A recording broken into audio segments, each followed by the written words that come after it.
Hello बच्चों, तो कैसे हैं आप? आई होप आप सभी बहुत अच्छे होंगे। मैं प्रियंका आपका चक ट्यूटोरियल में स्वागत करती हूँ। जैसे कि हम मॉलिक्यूलर बेसिस ऑफ इनहेरिटेंस में डीएनए के स्ट्रक्चर के बारे में डिस्कस कर रहे थे और कल हमने आपको बताया था कि न्यूक्लियोटाइड आपका किसका किसका बना होता है। यहाँ पे हम थोड़ा सा ओवरव्यू यहाँ पे लिख देते हैं कि न्यूक्लियोटाइड बेसिकली जो बना होता है यहाँ पे न्यूक्लियोटाइड में क्या क्या होगा। पेंटोज शुगर होगा यानी कि राइबोज होगा।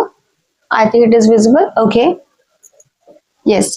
पेंटोज शुगर के साथ साथ इसमें नाइट्रोजनस बेस पेयर पाया जाएगा, इन शॉर्ट लिख दिया है, प्लस फॉस्फोरिक एसिड होगा। ओके, सो ये चीजें आपकी किस में पाई जाती हैं? ये न्यूक्लियोटाइड में पाई जाती हैं। लेकिन अगर हम न्यूक्लियोसाइड की बात करें तो न्यूक्लियोसाइड में क्या क्या पाया जाएगा? न्यूक्लियोसाइड में बेसिकली पाया जाता है क्या? Pentose sugar plus nitrogenous base pair. Okay, तो यानी कि आपने क्या देखा न्यूक्लियोटाइड और न्यूक्लियोसाइड के डिफरेंस में कि जो न्यूक्लियोटाइड होता है उसमें तीनों चीजें पाई जाएंगी। पेंटोज शुगर भी पाया जाएगा, नाइट्रोजनस बेस पेयर भी पाया जाएगा, फॉस्फोरिक एसिड भी पाया जाएगा। और फॉस्फोरिक एसिड का अगर हम केमिकल ये मॉलिक्यूलर फॉर्मूला देखें तो इसका मॉलिक्यूलर फॉर्मूला होता है H3PO4, राइट। इसका मॉलिक्यूलर फॉर्मूला क्या है? H3PO4। और न्यूक्लियोसाइड में बात करें तो हमारा सिर्फ और सिर्फ क्या पाया जाएगा? पेंटोज शुगर से अटैच्ड अगर नाइट्रोजनस बेस पेयर है तो हम उसको कहेंगे न्यूक्लियोसाइड। लेकिन अगर पेंटोज शुगर से नाइट्रोजनस बेस पेयर के साथ साथ अगर उसमें फॉस्फोरिक एसिड भी अटैच हो जाता है तब हम उसको कहते हैं न्यूक्लियोटाइड। ओके, सो उसी न्यूक्लियोटाइड और न्यूक्लियोसाइड के आरएनए और डीएनए को बेसिकली हम क्या नाम देंगे? क्योंकि देखिए न्यूक्लियोटाइड न्यूक्लियोसाइड दोनों आपका कॉमन हो गया ना आरएनए और डीएनए के लिए, दोनों के लिए। तो हमारा कुछ तो डिफरेंस होगा ना कि आरएनए में हम क्या कहेंगे, डीएनए में क्या कहेंगे। तो अभी हम आपका वही डिस्कस करने जा रहे हैं। Is it clear? अच्छा, हम फॉस्फोरिक एसिड का जो स्ट्रक्चर है हम उसको बना देते हैं कि बेसिकली कैसा था। यहाँ पे फॉस्फेट था, फॉस्फेट डबल बॉन्ड O यानी कि ऑक्सीजन से अटैच था। एक तरफ हाइड्रोक्सी ग्रुप, दूसरी तरफ बॉटम में भी हाइड्रोक्सी ग्रुप और इधर हाइड्रोजन। ये किसका स्ट्रक्चर है? ये स्ट्रक्चर है बेसिकली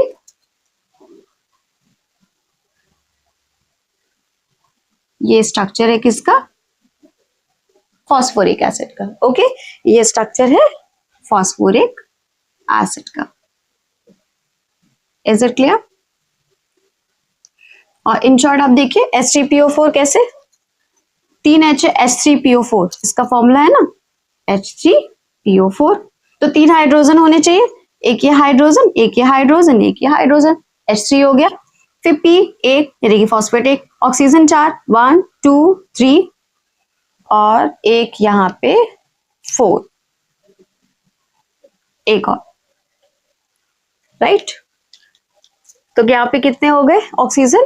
बेसिकली 4 हो गए। ओके, सो यहाँ पे आपका यही फॉर्मूला होता है किसका? फॉस्फोरिक एसिड का H3PO4। ओके, अब हम बात कर लेते हैं फिलहाल किसकी। हम यहाँ पे बात करेंगे कि न्यूक्लियोसाइड और न्यूक्लियोटाइड की नेम। अगर हम सबसे पहले डीएनए में बात करें, आपको हमने बताया था कि डीएनए में जो नाइट्रोजनस बेस पेयर है वो प्यूरिन पेरीमिडिन दोनों पाए जा रहे हैं। प्यूरिन में क्या पाया जाएगा? एडेनिन और ग्वानिन पाया जाएगा। देखिए, अगर हम पेरीमिडिन में बात करें तो साइटोसिन और थायमिन पाया जाएगा। वही अगर हम आरएनए में देखें तो प्यूरिन में क्या होगा? एडेनिन और ग्वानिन। देखिए, थायमिडिन में साइटोसिन और यूरेसिल होगा। यानी कि डीएनए में जो थायमिन होता है वो रिप्लेस होके यूरेसिल हो जाता है किसमें? आरएनए में। Is it clear? तो ये नाइट्रोजनस बेस पेयर पाए जाते हैं डीएनए और आरएनए में। अब अगर हम यहाँ पे बात करें नेमिंग की कि न्यूक्लियोसाइड और न्यूक्लियोटाइड पे क्या नाम पड़ेगा, सबसे पहले डीएनए का देख लेते हैं। डीएनए में अगर एडेनिन होता है, नाइट्रोजनस बेस पेयर कौन सा? एडेनिन। अगर नाइट्रोजनस बेस पेयर एडेनिन है और हम यहाँ पे न्यूक्लियोसाइड के नाम की अगर बात करेंगे तो नाम पड़ जाएगा डीऑक्सी एडेनोसिन। ओके, फिर से रिपीट करें, अगर नाइट्रोजनस बेस पेयर डीएनए में एडेनिन अटैच है, राइट, एडेनिन अटैच है, तो न्यूक्लियोसाइड का नाम क्या पड़ जाएगा? Deoxy adenosine. और न्यूक्लियोटाइड अगर उसी में कौन अटैच हो गया? फॉस्फोरिक एसिड भी अटैच हो गया तो वो बन जाता है न्यूक्लियोटाइड। तो न्यूक्लियोटाइड में एडेनिन में आपका क्या नाम पड़ जाएगा?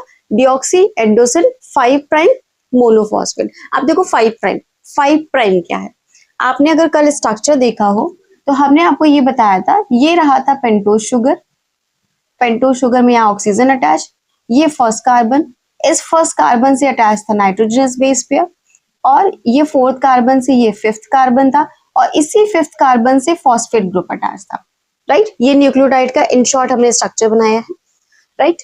तो आप यहाँ पे देखो कि जो फॉस्फोरिक एसिड है वो कौन से वाले कार्बन से अटैच है, फिफ्थ कार्बन से, राइट। तो इसीलिए इसका ना देखो कितने फॉस्फेट अटैच है, एक अटैच है। अगर एक फॉस्फेट अटैच है तो मोनो लग जाएगा ना, सिंगल, मोनो मीन सिंगल, तो मोनो फॉस्फेट नाम हो गया। और किस कार्बन पे अटैच है, फिफ्थ कार्बन पे, तो यहाँ पे क्या लग गया, 5 प्राइम, यानी कि नंबर हमने बता दिया कि फिफ्थ कार्बन पे अटैच है, इसीलिए 5 प्राइम। ओके, प्राइम हम यहाँ पे अगर हम बात करें, ये हम टर्म यूज करते हैं बेसिकली किसमें, डीएनए के स्ट्रक्चर से रिलेटेड। तो इसका नाम क्या हो जाएगा यहाँ पे न्यूक्लियोटाइड का, अगर एडेनिन अटैच है तो अगर एडेनिन अटैच है तो नाम पड़ जाएगा डिऑक्सी एडेनोसिन 5 प्राइम मोनोफॉस्फेट, या फिर अगर हम इनको इन शॉर्ट लिखते हैं तो स्मॉल डी और कैपिटल में एएमपी लिखते हैं। ओके, मतलब जो डिऑक्सी होता है उसको हम किस में लिखते हैं, स्मॉल अल्फाबेट से, और कैपिटल से हम लिखते हैं बाकी का, यानी कि एडेनोसिन मोनोफॉस्फेट को कैपिटल से लिखेंगे इन शॉर्ट, डिऑक्सी शॉर्ट पे और एएमपी कैपिटल में। सॉरी, जो डिऑक्सी है उसका डी क्या होगा, स्मॉल लेटर से, और एएमपी कैपिटल लेटर से, राइट। फिर अगर ग्वानिन है, अगर जो है जो नाइट्रोजनस बेस पेयर वो ग्वानिन है, तो न्यूक्लियोसाइड में क्या नाम पड़ जाएगा, डिऑक्सी ग्वानोसिन। ओके, क्या कहलाएगा ये, डिऑक्सी ग्वानोसिन। लेकिन अगर यही न्यूक्लियोटाइड बन जाता है, फॉस्फोरिक एसिड अटैच हो जाए शुगर और किसमें, नाइट्रोजनस बेस पेयर में, फिफ्थ कार्बन से फॉस्फोरिक अटैच हो गया, तो यहाँ पे क्या नाम पड़ जाएगा, डिऑक्सी, क्या आपने बताया था, ग्वानिन, तो डिऑक्सी ग्वानोसिन 5 प्राइम मोनोफॉस्फेट। और इन शॉर्ट हम क्या लिखेंगे, शॉर्ट स्मॉल लेटर में डी होगा, और यहाँ पे जी ग्वानोसिन अटैच है तो जीएमपी हो जाएगा इन शॉर्ट। फिर अगर हम बात करें साइटोसिन, अगर साइटोसिन अटैच है तो यहाँ पे जो न्यूक्लियोसाइड होगा उसका नाम हो जाएगा डिऑक्सीसाइटेडिन, क्या होगा, डिऑक्सीसाइटेडिन। और अगर यही साइटोसिन अगर हम बात करें अब न्यूक्लियोटाइड में अटैच है, तो न्यूक्लियोटाइड में क्या नाम पड़ जाएगा, डिऑक्सीसाइटेडिन 5 प्राइम मोनोफॉस्फेट, राइट। और इन शॉर्ट इसको हम क्या लिखेंगे, स्मॉल डी और सीएमपी इन कैपिटल। अब ये स्मॉल और कैपिटल आपको समझ में आ रहा होगा, इसको हमें समझाने की जरूरत नहीं है।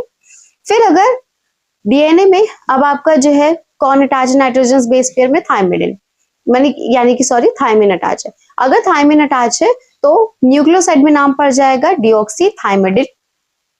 ओके, और अगर नाइट्रोजनस बेस पेयर आपका ये किससे अटैच है, फॉस्फोरिक एसिड से भी अटैच है शुगर के साथ साथ, तो क्या नाम पड़ जाएगा, deoxy thymidine 5 prime monophosphate. Okay, और इन शॉर्ट स्मॉल डी और टीएमपी। ओके, अब यही नाम हम बात कर लेते हैं किसमें, आरएनए में। आरएनए में अगर एडेनिन अटैच है तो हमें डिऑक्सी लगाने की जरूरत नहीं है, क्योंकि आपको बताया था डिऑक्सी क्या शो करता है, डिऑक्सी ये शो करता है कि राइबोज शुगर के सेकंड कार्बन से ऑक्सीजन रिमूव हुआ है। ओके, ये अगर डीएनए है, डीएनए के इस सेकंड कार्बन पे हाइड्रोजन होता है कहाँ पे, डीएनए में, और अगर ये आरएनए बन जाता है तो यहाँ पे हाइड्रोक्सी ग्रुप होगा। ओके, तो यही हाइड्रोक्सी ग्रुप जो होता है, इसमें से अगर ऑक्सीजन हम हटा दें तो ऑक्सीजन रिमूव हो गया, जब ऑक्सीजन रिमूव हो गया तो उसका नाम क्या पड़ जाता है, डिऑक्सी पड़ जाता है। ओके, तो अब देखिए, अब हम यहाँ पे ये कहते हैं कि ये न्यूक्लियोटाइड है किसका, आरएनए का। अगर आरएनए का है और जब ऑक्सीजन है ही नहीं, मतलब रिमूव हुआ ही नहीं है ही नहीं, मींस क्या ऑक्सीजन रिमूव ही नहीं हुआ है, तो डिऑक्सी लिखने की जरूरत ही नहीं है ना, हाइड्रोक्सी ग्रुप तो प्रेजेंट है। तो इसका मतलब न्यूक्लियोसाइड में अगर हम बात करें, एडेनिन अगर अटैच है तो उसे हम बोलेंगे एडेनोसिन, और इनकेस अगर जो है ये न्यूक्लियोटाइड में अटैच है तो नाम पड़ जाएगा एडेनोसिन मोनोफॉस्फेट। अब डिऑक्सी की रिक्वायरमेंट नहीं, क्योंकि आरएनए की नेमिंग कर रहे हैं, और बाकी कैपिटल में हो जाएगा एएमपी। सेम अगर हम बात करें ग्वानिन अटैच है तो ग्वानिन में इसका नाम पड़ जाएगा ग्वानोसिन, किसमें, न्यूक्लियोसाइड में। न्यूक्लियोटाइड में नाम पड़ जाएगा ग्वानोसिन 5 प्राइम मोनोफॉस्फेट, और इन शॉर्ट क्या लिखेंगे, जीएमपी। फिर अगर जो है साइटोसिन अटैच है तो साइटोसिन अगर होता है तो नाम पड़ जाएगा साइटेड इन, न्यूक्लियोसाइड में न्यूक्लियोटाइड में क्या नाम पड़ जाएगा, cited in 5 prime monophosphate, in short CMP. और यहाँ पे अगर यूरेसिल अटैच होता है आरएनए में नाइट्रोजनस बेस पे तो न्यूक्लियोसाइड में नाम पड़ जाएगा यूरिडिन और न्यूक्लियोटाइड में पड़ जाएगा यूरिडिन 5 प्राइम मोनोफॉस्फेट यानी कि यूएमपी। आई होप आपको ये जो नेमिंग है न्यूक्लियोसाइड और न्यूक्लियोटाइड की आरएनए और डीएनए में ये क्लियर हो गए। Okay okay. अब यहाँ पे अगर हम बात करें न्यूक्लियोटाइड की, ओके न्यूक्लियोटाइड की अगर हम बात करते हैं, न्यूक्लियोटाइड फिर चाहे हमारा जो है डीएनए का हो या आरएनए का हो, न्यूक्लियोटाइड चाहे आपका किसका हो, चाहे डीएनए का हो या आरएनए का हो। अब यहाँ पे हम इसको ना एक और नाम देते हैं। ओके अगर हम मान लीजिए हम डीएनए के बारे में हम यहाँ पे डिवाइड कर ले रहे हैं कि हम इधर नाम लिखेंगे आरएनए के लिए और इधर डीएनए के लिए। आपको याद है कि न्यूक्लियोटाइड में हमने आप नाम दिया था डिऑक्सी एड्नोसिन 5 प्राइम मोनोफॉस्फेट और आरएनए में दिया था एड्नोसिन 5 प्राइम मोनोफॉस्फेट। इसको हम एक और नाम से जानते हैं, हम क्या बोलते हैं, अगर डीएनए में आपका जो है एडनिन ग्रुप है, एडनिन को इन शॉर्ट कैपिटल में ए भी लिखते हैं, अगर डीएनए में एडनिन है राइट तो हम यहाँ पे इसको क्या बोलेंगे, डिऑक्सी एडिनाइलिक एसिड, यहाँ पे एक और नाम देते हैं एडिनाइलिक एसिड। ओके और अगर यही एडनिन आपका आरएनए में है, आरएनए के न्यूक्लियोटाइड में है, तब इसका सिर्फ और सिर्फ नाम पड़ जाएगा एडिनाइलिक एसिड। ओके सेम अगर मान लीजिए ग्वानिन है, अगर ग्वानिन जो है अटैच है और न्यूक्लियोटाइड बना रहा है तो न्यूक्लियोटाइड अगर बनाएगा तो इसका क्या नाम पड़ जाएगा, डिऑक्सी ग्वानिन ग्वानाइलिक एसिड या फिर ग्वानाइलिक एसिड, किसमें, आरएनए में।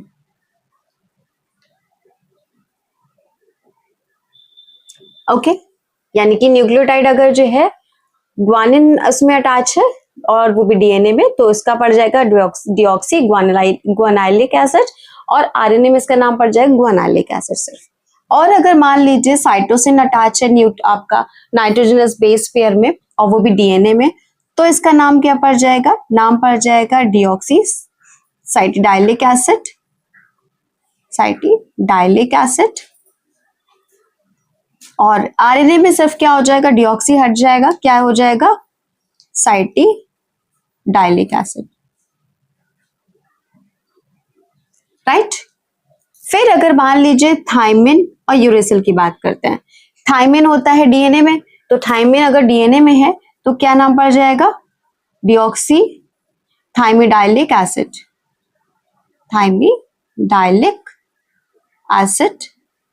और देखिए और आरएनए में क्या होता है, थायमिन तो नहीं होता, उसकी जगह यूरेसिल होता है तो नाम पड़ जाएगा यूरिडाइलिक एसिड। ओके तो ये एक और नेम था न्यूक्लियोटाइड का जो हमने आपको बता दिया, आरएनए और डीएनए का न्यूक्लियोटाइड का एक और नेम डिऑक्सी 5 प्राइम मोनोफॉस्फेट मतलब डिऑक्सी एडेनोसिन 5 प्राइम मोनोफॉस्फेट के अलावा भी एक और नाम है, वो क्या है, डिऑक्सी एडेनाइलिक एसिड। और एडेनोसिन 5 प्राइम मोनोफॉस्फेट आरएनए में के अलावा भी एक और नाम है, वो है एडेनाइलिक acid. Is it clear? Okay अच्छा तो अब हम यहाँ पे देखिए, हमने आपको शायद जो कॉम्बिनेशन है वो हमने ऑलरेडी बता दिया था कि बॉन्डिंग कौन कौन सी बन रही है। हमने आपको क्या क्या बताया था, हमने बताया था कि जो न्यूक्लियोटाइड है, जो ये न्यूक्लियोटाइड है, इसमें ये first carbon, second carbon, third carbon, fourth carbon और ये fifth carbon. Okay fifth carbon को हम रब कर देते हैं क्योंकि हमें यहाँ पे इसकी रिक्वायरमेंट है। अब फर्स्ट कार्बन पे क्या होता है, यहाँ से आपका क्या अटैच होता था, ये हम मान के चलिए क्या अटैच होगा, नाइट्रोजनस बेस पेयर। अगर नाइट्रोजनस बेस पेयर हम ये मान के चले कि कौन सा है, पिरिमिडीन है, तो ये फर्स्ट कार्बन, और फर्स्ट कार्बन की बॉन्डिंग होती थी, बताया था हमने राइट। और अगर नाइट्रोजनस बेस पेयर कौन सा है, अगर प्यूरीन है तो डाइसाइक्लिक होता था, और डाइसाइक्लिक में ये किसके साथ अटैच होगा, डाइसाइक्लिक में ये अटैच होगा किसके साथ, ये अटैच होगा 9th कार्बन के साथ, ये 9th कार्बन होता है। ओके, ये चीज बताई थी आपको। ओके, और इसके अलावा यहाँ पे भी 5th, और 5th कार्बन पे CH2OH था, है ना। और फॉस्फोरिक एसिड से जब बॉन्डिंग करता है तो यहाँ पे कैसे करता है, यहां से ये क्या करेगा, यहां से आपका वाटर रिमूव करता है, ये बताया था आपको, वाटर रिमूव करेगा। और वाटर रिमूव करने के बाद में अब ये फॉस्फोरिक एसिड अटैच हो जाता था, है ना। तो कैसे अटैच होता है, अब सपोज यहाँ पे आपका, यहाँ पे हम दिखा रहे हैं, ओके, इट इज विजिबल। यहाँ पे सपोज ये हमने आपको दिखाया, यहाँ पे आपका ये एक कौन सा ग्रुप अटैच है, ये हमने यहाँ पे दिखा दिया, कौन सा सिंगल साइकिल का स्ट्रक्चर कौन सा हो गया, ये है आपका पिरिमिडिन, क्योंकि पिरिमिडिन सिंगल रिंग स्ट्रक्चर था। और जब ये यहाँ पे 5th कार्बन पे अटैच हो जाएगा तो यहाँ पे क्या बचेगा, CH2O, और फिर यहाँ पे phosphate, double bond O, hydroxy, और यहाँ पे हाइड्रोक्सी। ओके, तो फॉस्फोरिक एसिड में यही होता है, इस तरीके से आपका बॉन्डिंग करता था। और हमने आपको बताया था कि यहाँ पे जो बॉन्ड बनता है वो बनता है ग्लाइकोसिडिक बॉन्ड। ग्लाइकोसिडिक बॉन्ड किसके बीच में बनता है, ग्लाइकोसिडिक बॉन्ड बनता है आपका नाइट्रोजनस बेस पेयर और राइबोज शुगर जब आपस में बॉन्डिंग करते हैं तो कौन सा बॉन्ड बनेगा, ग्लाइकोसिडिक बॉन्ड बनेगा। और जब यहाँ पे राइबोज शुगर और फॉस्फेट ग्रुप जब बॉन्ड करते हैं तो यहाँ पे एस्टर बॉन्ड बनता है, राइट। तो ये चीज हमने आपको बताई है। अब हम यहाँ पे देख लेते हैं कि आपस में जो न्यूक्लियोटाइड है वो अटैच कैसे होते हैं। अब यहाँ पे अगर हम देखेंगे तो देखिए, हमने इन शॉर्ट यहाँ पे ये एक राइबोज शुगर बनाया, नाइट्रोजनस बेस पे इन शॉर्ट हमने अटैच कर दिया, 5th कार्बन से हमने phosphoric acid phosphate group attach कर दिया, और यहाँ पे हमने 3rd कार्बन अटैच किया। देखिए, जो डीएनए होता है वो न्यूक्लियोटाइड का एक पॉलीमर होता है, मतलब न्यूक्लियोटाइड की पूरी एक चेन अवेलेबल होती है। ओके, बोला जाता है ना कि DNA is a polymer of monomer unit, तो वो मोनोमर यूनिट क्या है, वो मोनोमर यूनिट न्यूक्लियोटाइड है। ओके, तो यानी कि डीएनए में बहुत सारे न्यूक्लियोटाइड मिलके आपस में बॉन्डिंग करते हैं और एक पूरा डीएनए का स्ट्रक्चर बनाते हैं। तो आपस में हर एक न्यूक्लियोटाइड आपस में कैसे बॉन्डिंग करते हैं अब हम वो देखेंगे। तो ये एक हमने न्यूक्लियोटाइड बना दिया, अब जो दूसरा न्यूक्लियोटाइड है वो कैसे अटैच होगा, हम ये दूसरा न्यूक्लियोटाइड बना रहे हैं। ओके, यहाँ पे हमने ये दूसरा न्यूक्लियोटाइड बना दिया, और दूसरा न्यूक्लियोटाइड भी 5th कार्बन से यहाँ पे फॉस्फेट अटैच होगा। अब ये करता क्या है, देखिए 5th कार्बन पे फॉस्फेट अटैच है। ओके, यहाँ पे हम इसको प्रॉपर बनाते हैं। देखिए, यहाँ पे तो फॉस्फेट आपका 5th कार्बन पे अटैच हो गया, वो तो आपको समझ में आ गया। तो फॉस्फेट के ग्रुप की अगर हम बात करें, यहाँ पे इसने क्या किया था, यहाँ पे अपना जो है हाइड्रोजन रिमूव कर दिया था। यहाँ पे आपका अगर हम बात करें तो हाइड्रोक्सी ग्रुप था, यहाँ पे क्या था, डबल बॉन्ड O था, और यहाँ पे क्या था, यहाँ पे हाइड्रोक्सी था। ओके, अब यही फॉस्फेट क्या करता है, अब ये बाइंडिंग करता है किसके साथ में, ये बाइंडिंग करता है किसके साथ, 3 प्राइम के साथ। ओके, यानी कि ये दो न्यूक्लियोटाइड, एक ये न्यूक्लियोटाइड एक ये न्यूक्लियोटाइड। अब यहाँ पे अगर हम बात करें, ये न्यूक्लियोटाइड और ये न्यूक्लियोटाइड जो बॉन्डिंग करते हैं वो कौन से कार्बन से करते हैं, ये इस कार्बन का 5th कार्बन है, ये इस जो है न्यूक्लियोटाइड में जो राइबोज शुगर है उसका 5th कार्बन है, और इस न्यूक्लियोटाइड का ये 3rd कार्बन है। तो यही 3rd कार्बन और 5th कार्बन के बीच में बॉन्डिंग होती है। ओके, यहाँ पे हमने क्या बताया कि जो दो न्यूक्लियोटाइड है, इन दो न्यूक्लियोटाइड में जो बॉन्डिंग होती है वो किसके बीच में होती है, वो होती है आपकी दो न्यूक्लियोटाइड के बीच में, 3rd कार्बन और 5th कार्बन के बीच में। ओके, 3rd कार्बन और 5th कार्बन के बीच में, राइट। तो ये आपका क्या होगा, ये जो फॉस्फेट है ये फॉस्फेट से ही बॉन्डिंग करता है, और फॉस्फेट से जो बॉन्डिंग करता है तो यहां से आपका जो है ये क्या करेगा, हम यहाँ पे थोड़ा सा अगर टिल्ट दिखा दें, सपोज हम यहाँ पे एक काम करते हैं, इसको हम ये ऑक्सी ग्रुप जो है उसको हम यहाँ दिखा देते हैं अभी अंडरस्टैंडिंग के लिए, और एक हाइड्रोक्सी ग्रुप हम यहाँ पे कर देते हैं। तो होता क्या है, आपको पता है कि 3rd कार्बन पे हाइड्रोक्सी ग्रुप था और हाइड्रोजन था डीएनए के, तो यहां से क्या होगा, यहां से भी सेम वाटर का मॉलिक्यूल रिमूव होगा। ओके, वाटर का मॉलिक्यूल रिमूव होगा और फिर ये आपस में बॉन्डिंग करेंगे।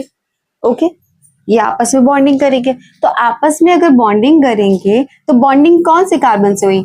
इस न्यूक्लियोटाइड के थर्ड कार्बन से और इस न्यूक्लियोटाइड के फिफ्थ कार्बन से। तो यानी कि जो बॉन्डिंग हुई वो किसके किसके बीच में हुई? थर्ड कार्बन और फिफ्थ कार्बन के बीच में, राइट। तो थर्ड कार्बन और फिफ्थ कार्बन के बीच में जब बॉन्डिंग होती है तो आपने देखा कि एक फॉस्फेट तो यहाँ अटैच हुआ तो यहाँ एस्टर बॉन्ड बना और फिर दूसरा फॉस्फेट यहाँ इससे अटैच हो गया। तो इसका मतलब जो दो न्यूक्लियोटाइड हैं, या फिर हम सिंपल एक न्यूक्लियोटाइड की भी बात करें अगर, तो एक न्यूक्लियोटाइड आप देखो एक एस्टर बॉन्ड यहाँ बना रहा है, एक एस्टर बॉन्ड यहाँ बना रहा है। तो इसका मतलब यहाँ पे ये कह सकते हैं कि जो एक न्यूक्लियोटाइड है वो क्या करता है? वो बनाता है आपका फॉस्फोडाइएस्टर बॉन्ड। ओके, तो एक न्यूक्लियोटाइड क्या बनाता है? Phosphodiester bond. Diester क्यों हो गया? क्योंकि दो एस्टर बॉन्ड बनाए। देखिए, एक जब यहाँ पे फॉस्फेट अटैच हुआ था, हमने आपको बताया था, एक एस्टर बॉन्ड यहाँ बना, फिर यहाँ पे इसी न्यूक्लियोटाइड का जो थर्ड कार्बन है, यहां से ये थर्ड कार्बन आपका दूसरे न्यूक्लियोटाइड के फॉस्फेट से अटैच हुआ, तो यहाँ पे भी इसने एस्टर बॉन्ड बना लिया। तो ऑल ओवर अगर हम बात करें तो ये न्यूक्लियोटाइड एक यहाँ एस्टर बॉन्ड बना रहा है, एक थर्ड कार्बन से एस्टर बॉन्ड बना रहा है, मतलब एक न्यूक्लियोटाइड के पास में दो एस्टर बॉन्ड बन रहे हैं। तो जब दो एस्टर बॉन्ड बन रहे तो डाई एस्टर बॉन्ड कह सकते हैं। और फॉस्फो क्यों कहा? क्योंकि दो फॉस्फेट, यहाँ पे देखा जाए तो फॉस्फेट से बॉन्डिंग कर रहा है। हम अगर बात करें ये भी ऊपर एक सीरीज होगी, इसमें यहाँ पे सीरीज तो हमने दिखाई दी, यानी कि ये जो आपका बॉन्डिंग कर रहा है ना, जो डाइएस्टर बॉन्ड बन रहा है वो किसके बीच में बन रहा है? फॉस्फेट से बन रहा है ना, फॉस्फेट से बन रहा है। यहाँ भी फॉस्फेट से, यहाँ भी फॉस्फेट से, इसीलिए लिखा है कि फॉस्फोडाइएस्टर बॉन्ड बनता है। ओके, तो फॉस्फोडाइएस्टर बॉन्ड आपका कब बना? यहाँ पे, ये आपको आई होप क्लियर हो गया होगा। ओके, तो फॉस्फोडाइएस्टर बॉन्ड आपका बनता है और फॉस्फोडाइएस्टर बॉन्ड बनकर ही एक पूरी लीनियर चेन, अगर न्यूक्लियोटाइड की हम बात करें, मतलब न्यूक्लियोटाइड से न्यूक्लियोटाइड, न्यूक्लियोटाइड से न्यूक्लियोटाइड, न्यूक्लियोटाइड से न्यूक्लियोटाइड आपस में अटैच होते हैं। ठीक है, और फॉस्फोडाइएस्टर बॉन्ड अगर हम बात करें तो इसके जो बॉन्डिंग अगर आप कहोगे तो यहाँ पे आप देख रहे हो क्या बन रही है? 3 प्राइम टू 5 प्राइम, मतलब 3 प्राइम से 5 प्राइम की तरफ इधर आप देख रहे हो बॉन्डिंग। अब देखो, अब डीएनए के स्ट्रक्चर जो है हम आपको आगे बताएंगे, जो वाटसन एंड क्रिक का पूरा स्ट्रक्चर है, तब हम आपको बताएंगे कि जो डीएनए है वो एंटी पैरेलल होता है, यानी कि ये न्यूक्लियोटाइड अब ना दूसरी तरफ आपको जो टिल्ट नजर आएगा, इसको अभी हम नहीं बता रहे हैं आगे डिटेल में, क्योंकि अभी हमें आपको वाटसन एंड क्रिक का स्ट्रक्चर बताना है, वाटसन एंड क्रिक का मॉडल बताना है, और उसके बाद में हम उसको बताएंगे, तब आप अच्छे से समझ पाएंगे। फिलहाल के लिए अभी हम आपको एक चीज बता दें, यहाँ पे अगर आप देखोगे तो इधर भी आपका जो एक न्यूक्लियोटाइड होगा, ओके राइट, और इधर भी एक न्यूक्लियोटाइड है, और नाइट्रोजनस बेस पे दोनों तरफ से आपका फेस किधर करेंगे? अंदर की तरफ करेंगे, है ना। तो ऑल ओवर बात करें तो शुगर ग्रुप और फॉस्फेट ग्रुप ये बाहर की तरफ है, शुगर और फॉस्फेट कहाँ पे है? ये आउटसाइड है। जब आउटसाइड है तो यहाँ पे ये शुगर बैकबोन बना रहे हैं, शुगर फॉस्फेट बैकबोन। ओके, तो शुगर फॉस्फेट बैकबोन आपकी यहाँ पे बन रही है। ओके, क्योंकि यहाँ पे अगर हम बात करें तो ये जो शुगर ग्रुप है, राइबोस शुगर और फॉस्फेट, ये बाहर की तरफ है, और नाइट्रोजनस बेस पेयर का जो फेस होता है वो अंदर की तरफ होता है। तो जो नाइट्रोजनस बेस पेयर प्रेजेंट होंगे वो इनसाइड प्रेजेंट होते हैं। ओके, चलिए हम यहाँ पे एक काम करते हैं, हम यहाँ पे दूसरा स्ट्रक्चर भी बना ही देते हैं। अब देखिए, अब यहाँ पे देखिए ये एक चेन चल रही है। ओके, यहाँ पे आप देखो ये 5 प्राइम है, और इधर भी एक चेन चलेगी, क्योंकि आपने आगे सुना होगा कि जो डीएनए होता है वो डबल हेलिकल स्ट्रक्चर होता है, 2 स्ट्रैंड होती है, दोनों स्ट्रैंड जो ट्विस्टेड रहती है। ओके, तो ट्विस्टेड रहती है और ट्विस्टेड होके अटैच भी रहती है। तो कैसे रहती है? देखिए यहाँ पे ये क्या है, यहाँ पे अगर हम देखेंगे तो पेयरिंग आपको क्या नजर आ रही है? 3 प्राइम से 5 प्राइम इसकी नजर आ रही है, लेकिन अगर शुरुआत अगर देखें तो कहां से चल रही है? 5 प्राइम से चल रही है। ओके, तो शुरुआत आप यहाँ पे कहा देख रहे हो? 5 प्राइम से चल रही है। तो 5 प्राइम से 3 प्राइम की तरफ में आप बॉन्डिंग देख रहे हो, है ना। यहाँ पे भी देखो, जैसे हम यहाँ पे देखें, शुरुआत 5 प्राइम से हुई इस स्ट्रैंड की, यहाँ पे स्ट्रैंड की शुरुआत कहां से हुई? 5 प्राइम से हुई। 5 प्राइम से ये 3 प्राइम गया, फिर 3 प्राइम से 5 प्राइम गया, और यहाँ पे देखो एंड कहाँ पे हो रहा है? ये दो अगर हमें न्यूक्लियोटाइड भी बनाए तो एंड कहाँ पे हो रहा है, 3 प्राइम पे। तो अगर हम इसको फर्स्ट न्यूक्लियोटाइड मान लें, इसको हम लास्ट न्यूक्लियोटाइड मान लें, तो आप क्या देखोगे, फर्स्ट न्यूक्लियोटाइड पे कार्बन नंबर कौन सा है, 5, और लास्ट न्यूक्लियोटाइड पे कौन सा है, 3। ओके, तो यानी कि हम ये कह सकते हैं कि ये जो स्ट्रैंड है, ये जो न्यूक्लियोटाइड की पूरी चेन है, ये 5 प्राइम से 3 प्राइम की तरफ मूव कर रही है। तो आप यहाँ पे लीनियर जब इसका स्ट्रक्चर ऐसे बनाते हो तो आप यहाँ पे क्या दिखाते हो कि ये 5 प्राइम है और ये 3 प्राइम है ना, इस तरीके से ड्रॉ करते हो। तो ये जो लीनियर आप स्ट्रक्चर बना रहे हो, इसमें ये क्या है, ये न्यूक्लियोटाइड है। ओके, और हम नॉर्मली क्या करते हैं, बस ऐसे एक लाइन क्रॉस खींच देते हैं कि ये एक डीएनए की स्ट्रैंड है, या फिर हम क्या करते हैं, हम आपको जो है यहाँ पे बता दें कि इस तरीके से हेलिकल स्ट्रक्चर दिखाते हैं कि ये डीएनए का हेलिकल स्ट्रक्चर है, इस तरीके से बना देते हैं ना कि दोनों आपका ट्विस्टेड है, इस तरीके से बनाते हैं। ओके, लेकिन अगर हम बात करें तो इतना आसान नहीं है, इनमें ये सारे न्यूक्लियोटाइड होते हैं। अब इसी के जस्ट अगर अपोजिट में हम बात करें तो आप ये देखोगे, ये जो न्यूक्लियोटाइड होते हैं, अब यहाँ पे इनका फेस डाउनवर्ड पोजीशन में नजर आएगा। कहाँ नजर आया, डाउनवर्ड पोजीशन में। तो यहाँ पे अगर आप देखोगे, आप हमेशा ध्यान रखना कि फर्स्ट कार्बन पे नाइट्रोजनस बेस पेयर अटैच हो रहा है, फर्स्ट कार्बन पे नाइट्रोजनस बेस पेयर, तो इसका मतलब फर्स्ट कार्बन इसका भी यही होगा, क्योंकि हमने बताया कि जो नाइट्रोजनस बेस पेयर होता है उसका फेस कहाँ होता है, इनसाइड। तो अगर यहां से भी कोई नाइट्रोजनस बेस पेयर अटैच है तो यहाँ पे क्या होगा, इनका फेस इनसाइड होगा। ओके, तो यहाँ पे भी आप यहाँ से 5th कार्बन होगा, यहाँ पे फॉस्फेट अटैच होगा। ओके, ये 3rd कार्बन होगा, यहाँ से ये 5th कार्बन होगा, यहाँ फॉस्फेट अटैच होगा, मतलब जस्ट इसी को हमने टिल्ट कर दिया। ओके, अब यहाँ पे देखो, इसी 5th कार्बन से अगर हम बात करें, 5th कार्बन पे फॉस्फेट से बॉन्डिंग होगी किसकी, 3 कार्बन की, है ना। ओके, और यहाँ पे अगर हम देखें तो ये 3rd कार्बन इसका फ्री है, इसका 5th कार्बन फ्री है। तो आप इस स्टैंड को क्या देखोगे, इस स्टैंड की जो पोजीशन जा रही है वो 3 प्राइम से 5 प्राइम की तरफ जा रही है। ओके, किधर जा रही है, 3 प्राइम से 5 प्राइम की तरफ पोजीशन जा रही है। अब देखो, नाइट्रोजनस बेस पेयर अगर आपको याद हो, चारगॉफ रूल हमने बताया था, तो अगर सपोज हम ये नाइट्रोजनस बेस पेयर की अगर हम बॉन्डिंग दिखाएं यहाँ पे, तो आपका इनसाइड में है। अगर मान लो यहाँ पे एडेनिन है, तो एडेनिन हमेशा बॉन्डिंग किससे करता है, थायमिन से। थायमिन से करेगा, तो थायमिन से अगर है तो डबल बॉन्ड होगा ना, एडेनिन और थायमिन कैसा बॉन्ड करते हैं, डबल बॉन्ड, तो ये बॉन्डिंग हो गई। और अगर मान लो यहाँ पे ग्वानिन है, तो इधर इसके इधर कौन सा होगा, साइटोसिन। क्यों, क्योंकि बॉन्डिंग जो है ग्वानिन और साइटोसिन की होती है ना, प्यूरिन और पिरिमिडिन की होती है। तो और ग्वानिन और साइटोसिन आपस में जो हाइड्रोजन बॉन्ड बनाते हैं वो क्या बनाते हैं, ट्रिपल बॉन्ड बनाते हैं। ओके, तो यानी कि आप यहाँ पे देखो, यहाँ पे आपका क्या बना, ये बना हाइड्रोजन बॉन्ड, यहाँ पे भी हाइड्रोजन बॉन्ड। ओके, बस आपने यहाँ पे क्या देखा कि एडेनिन और थायमिन के बीच में 2 हाइड्रोजन बॉन्ड है, डबल हाइड्रोजन बॉन्ड, और साइटोसिन और ग्वानिन के बीच में ट्रिपल हाइड्रोजन बॉन्ड है। तो ऑल ओवर अगर हम देखें तो ये न्यूक्लियोटाइड का ये डीएनए का स्ट्रक्चर है कि इस तरीके से डीएनए आपका अरेंज होता है, न्यूक्लियोटाइड इस तरीके से अरेंज होते हैं, है ना। न्यूक्लियोटाइड अगर इस तरीके से अरेंज हुए हैं तो बॉन्डिंग आपको 3 मिल रही है ना, एक हाइड्रोजन बॉन्ड मिल रहा है, एक एस्टर फॉस्फोडाइस्टर बॉन्ड मिल रहा है, और एक ग्लाइकोसिडिक बॉन्ड मिल रहा है ना। ग्लाइकोसिडिक बॉन्ड यहाँ है किससे, राइबोस शुगर और नाइट्रोजनस बेस पेयर से। एस्टर बॉन्ड कहाँ है, इधर, ये 5th कार्बन से जब फॉस्फेट अटैच हो रहा है। Okay, is it clear. चलिए, तो अब हम डिस्कस कर लेते हैं आपका वाटसन एंड क्रिक का मॉडल। वाटसन एंड क्रिक का मॉडल डिस्कस करने से पहले हम आपको बता दें, हमारे एक साइंटिस्ट थे जिनका नाम था रोजलिंड फ्रैंकलिन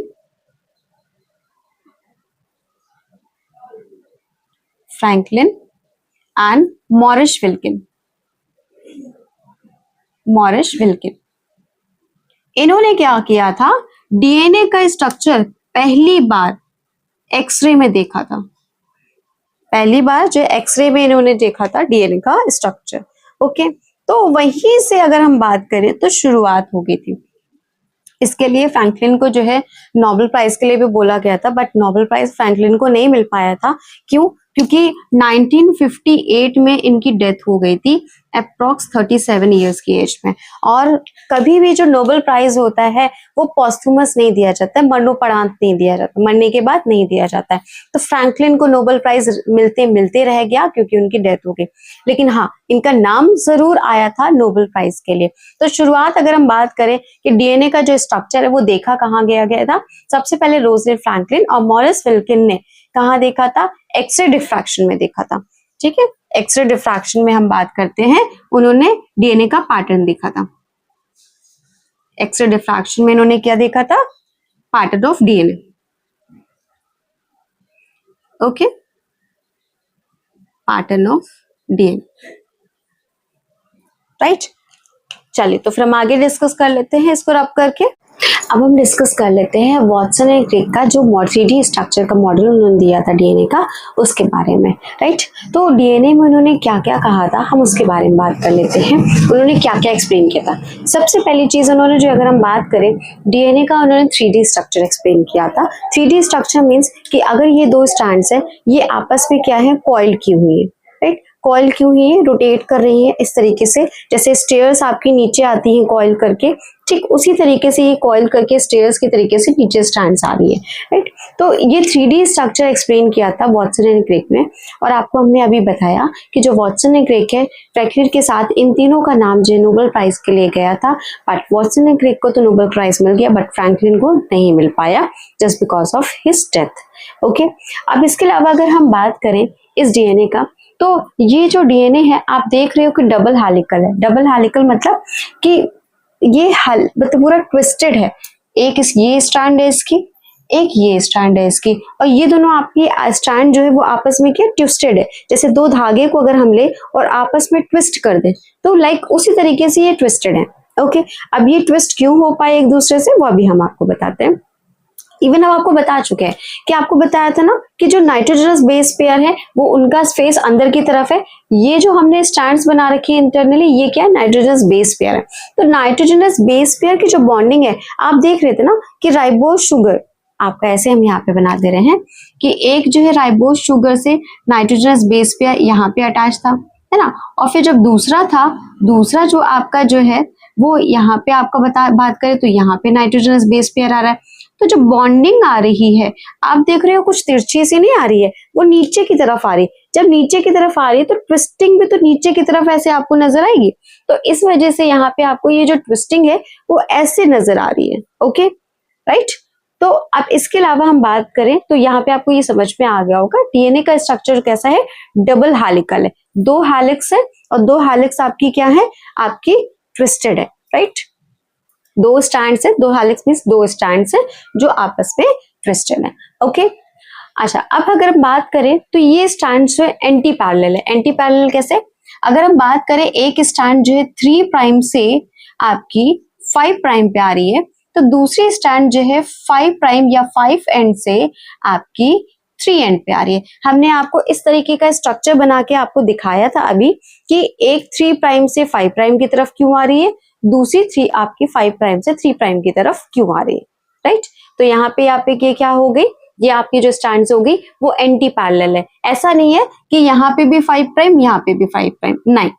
ओके, अब ऐसा क्यों हो रहा है आपने यहाँ पे देखा ही, क्योंकि एक आपने यहाँ पे देख रहे हो राइबोज शुगर बिल्कुल स्ट्रेट सा है और एक में आपका दूसरी तरफ स्टैंड में क्या है, राइबोज शुगर बॉन्डिंग करने के लिए नाइट्रोजनस बेस पेयर से वो कैसा है, आपका टिल्टेड है। ओके, अच्छा एंटी पैरेलल के साथ अगर हम स्टैंड की बात करें तो ये स्टैंड्स आपके कॉम्प्लीमेंट्री है एक दूसरे की। कैसे, अगर मान लीजिए हम यहाँ पे कह रहे हैं कि यहाँ पे ग्वानिन है, ओके, तो अगर सपोज हम यहाँ पे आपका लिख दे रहे हैं कि यहाँ पे ग्वानिन है, यहाँ पे थायमिन है, यहाँ पे एडेनिन है, यहाँ पे साइटोसिन है, यहाँ पे ग्वानिन है। ओके, हमने एक स्टैंड पे क्या किया, न्यूक्लियोटाइड बेस पेयर लिख दिया। अब हमने आपसे कहा कि दूसरी तरफ के स्टैंड के न्यूक्लियोटाइड बेस पेयर बताइए, तो आप ऑटोमेटिक बता देंगे, क्योंकि चारगॉफ रूल में आपने पढ़ा था ना, कि चारगॉफ रूल में आपने पढ़ा था कि जो एडेनिन है वो बॉन्डिंग करता है थायमिन से, ग्वानिन होता है वो बॉन्डिंग करता है साइटोसिन से। तो इसका मतलब अगर इधर ग्वानिन है तो इधर क्या हो जाएगा, साइटोसिन हो जाएगा, अगर इधर थायमिन है तो इधर क्या हो जाएगा, एडेनिन हो जाएगा।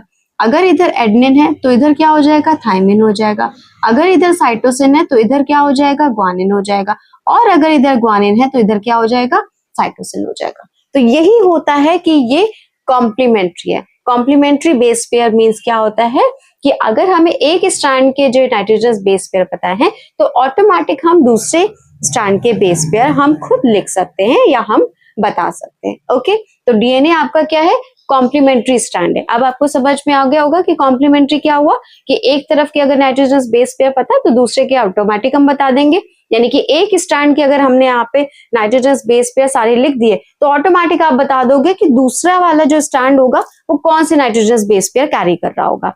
ओके, तो इसका मतलब ये यही मीनिंग है कि ये क्या है, कॉम्प्लीमेंट्री स्ट्रैंड है।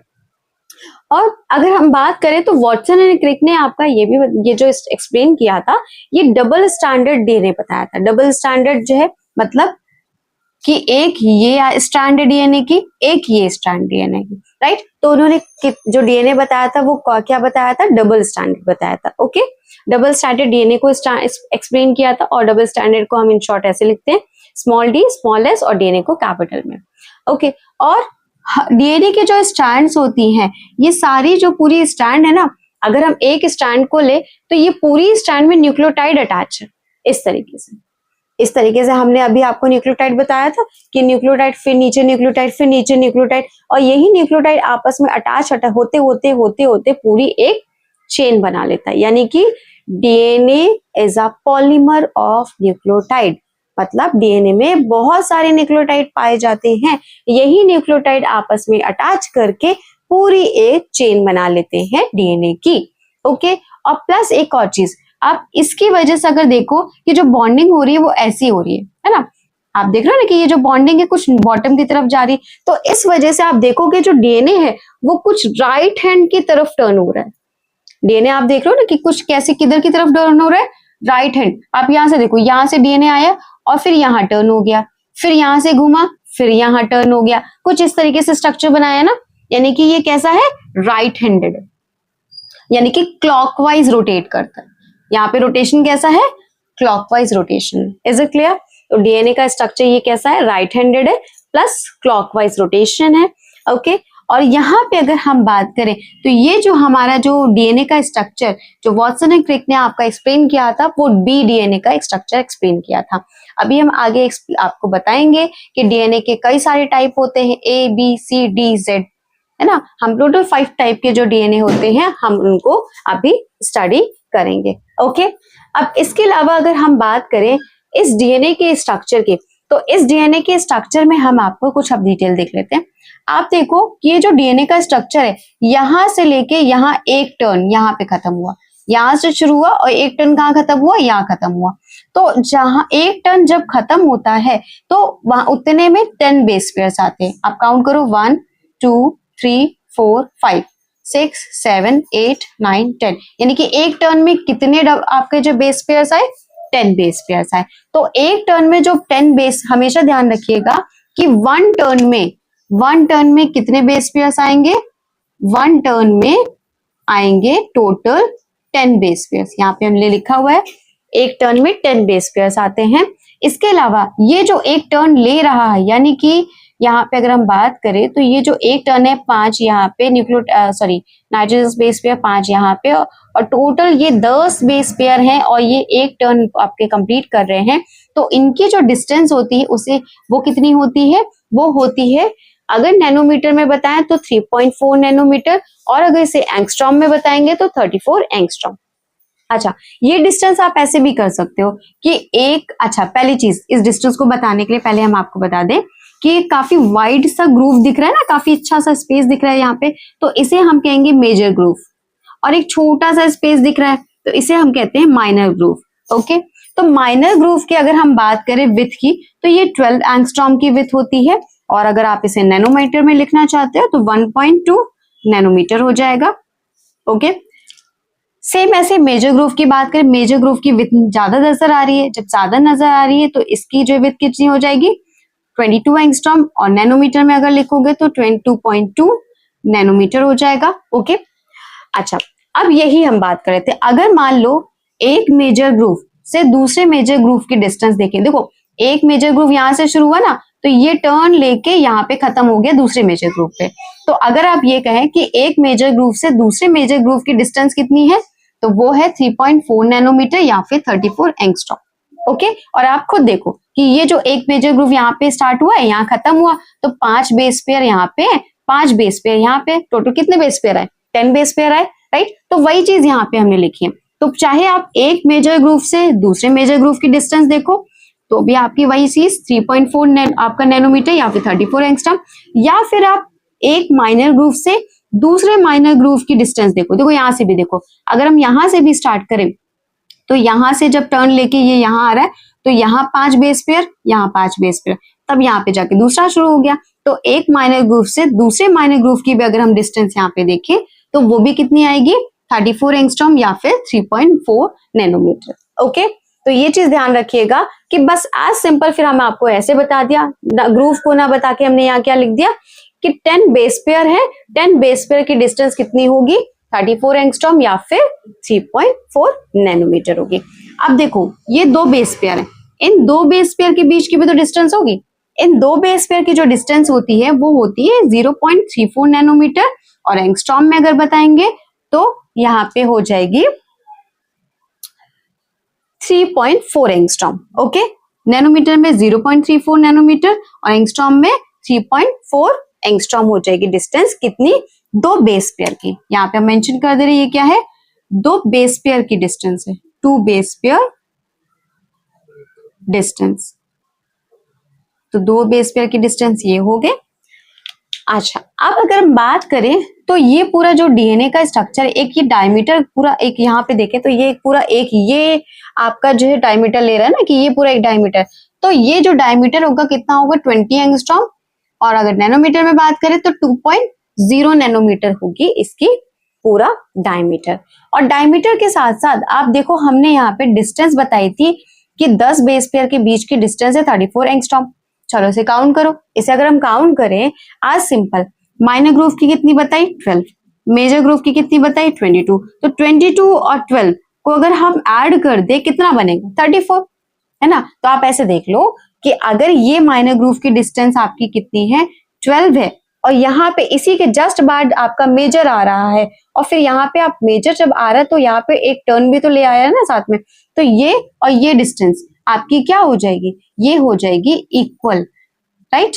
क्योंकि यहाँ पे क्या है, ये 10 बेस पेयर ऑलरेडी आ गए, तो इनकी डिस्टेंस 34 एंगस्ट्रॉम है ना, तो सेम वैसे ही इनकी डिस्टेंस ये और इनकी डिस्टेंस ये अगर मेजर कर लोगे तो वो इक्वल किसकी आती है, 10 बेस पेयर के बीच की डिस्टेंस के बराबर।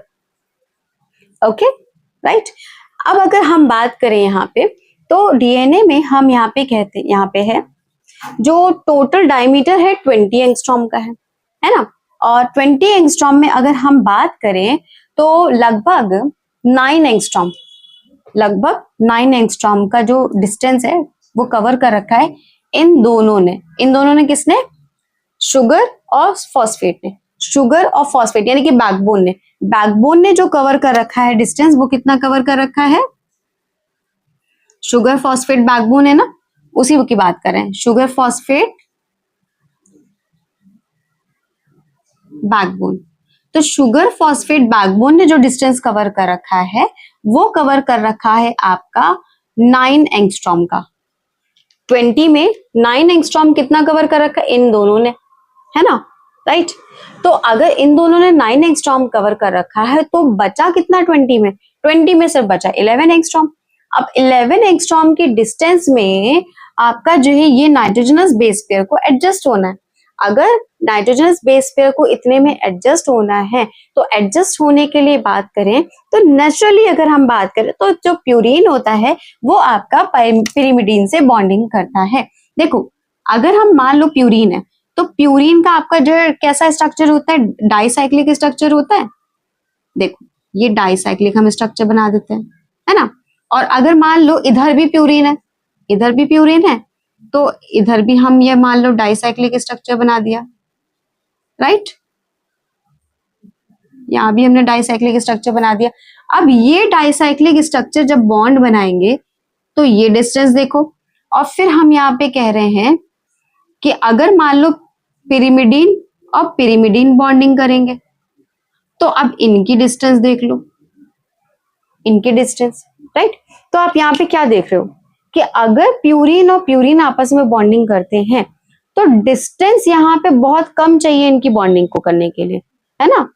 दो नाइट्रोजनस बेस पेयर की डिस्टेंस इनको कम चाहिए, लेकिन अगर पिरिमिडीन बॉन्डिंग कर रहे हैं तो इनको बहुत ज्यादा स्पेस, आपका यहाँ पे अगर हम बात करें तो इनको ना ये बहुत ज्यादा स्पेस इनके बीच में बच रहा है, यानी कि इनकी बॉन्डिंग को पूरा करने के लिए इनको काफी डिस्टेंस कवर करना है, और ऐसा तो है नहीं, ऐसा तो हो नहीं सकता।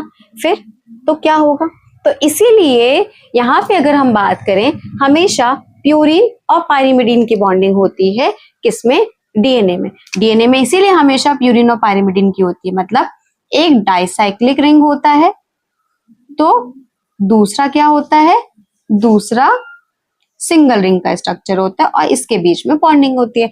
तो जब इनके बीच में बॉन्डिंग होती है तो ऑटोमेटिकली इसमें डीएनए में जो आपका नाइट्रोजनस बेस पेयर की बॉन्डिंग से स्टेबिलिटी आ जाती है। तो यहाँ पे बेसिक इशू क्या आ रहा है, बेसिक इशू ये आ रहा है कि जो 11 एंगस्ट्रॉम का स्पेस है वो फुलफिल नहीं हो पा रहा है, राइट। यहाँ पे अगर देखे जाए तो 11 एंगस्ट्रॉम का डिस्टेंस यहाँ पे ये नहीं, बल्कि ये मुश्किल से देखा जाए तो हम ये मान के चले इनके पास में बहुत कम 11 एंगस्ट्रॉम, यहाँ पे इनको डिस्टेंस की रिक्वायरमेंट ही नहीं है ना, इनको तो कम ही रिक्वायरमेंट है, राइट। और ये डिस्टेंस हमारा फिर ये ज्यादा है इसके हिसाब से। और यहाँ पे अगर हम बात करें तो 11 एंगस्ट्रॉम अगर हम बात करें तो 11 एंगस्ट्रॉम इनके लिए क्या पड़ रहा है, एक तरीके से कम पड़ रहा है ना। क्यों, यानी कि इनको तो अगर हम देखा जाए तो पूरा इनको 20 एंगस्ट्रॉम चाहिए तब जाके ये जो बॉन्डिंग कर पाएंगे, ओके, राइट। तो ये चीजें हो रही हैं यहाँ पे ऑल ओवर। तो इसीलिए इन सब चीजों को क्लियर करने के लिए या फिर कोप अप करने के लिए, खत्म करने के लिए नेचुरली जो होता है डीएनए वो प्यूरिन और पिरिमिडीन की बॉन्डिंग करता है। इससे हमारा ये जो डिस्टेंस का इशू है वो शॉर्ट आउट हो जाता है और आराम से यहाँ पे प्यूरिन और पिरिमिडीन की बॉन्डिंग हो जाती है, राइट। तो यहाँ पे हमने डीएनए का डबल हेलिकल स्ट्रक्चर डिस्कस कर लिया है। आई होप मेरा लेक्चर आपको पसंद आ रहा होगा। अगर आपको पसंद आ रहा है तो प्लीज मेरे लेक्चर चैनल को लाइक, शेयर और सब्सक्राइब करना मत भूलिएगा। Thank you.